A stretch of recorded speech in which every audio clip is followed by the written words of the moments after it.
many cases that the Venezuelans are affiliated with any gangs. Now, I am very familiar with Venezuela. I have a Latin American background. I'm fluent Spanish. I was a regional election observer in Venezuela in 2021, just so you know.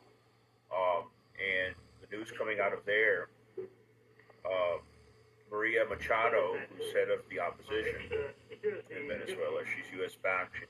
She's a full-on fascist. As a matter of fact, she, just like Trump, wanted to move her country's embassy to Jerusalem to show support for the Zionists. But That's nice. yeah, Machado recently came out and said she supports Bukele's holding of her own citizens, which is no surprise because she's in favor of sanctions and the U.S. invasion of her own country. Um, while Maduro is advocating for the release of the people in El Salvador and is insisting that they're not, or majority are not affiliated with any gangs.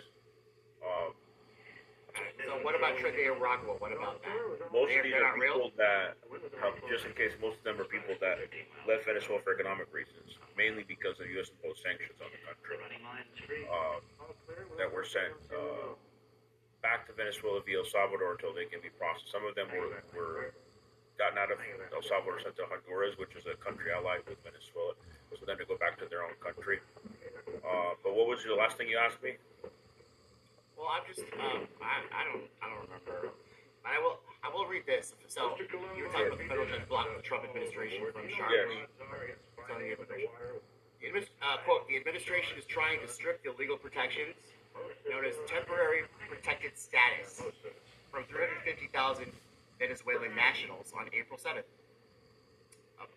A change that could allow the government to deport many of them to a country that is in the throes of humanitarian crisis. Humanitarian crisis, what's going on in Venezuela right now? Well, I'll put it How are you this telling way. us about? Yeah. I'll put it this way. I was a embassy protector. I wrote a book about it of the Venezuelan embassy in D.C. in 2019 when they tried to have a fascist takeover with the leader of the opposition then, who was Guaido.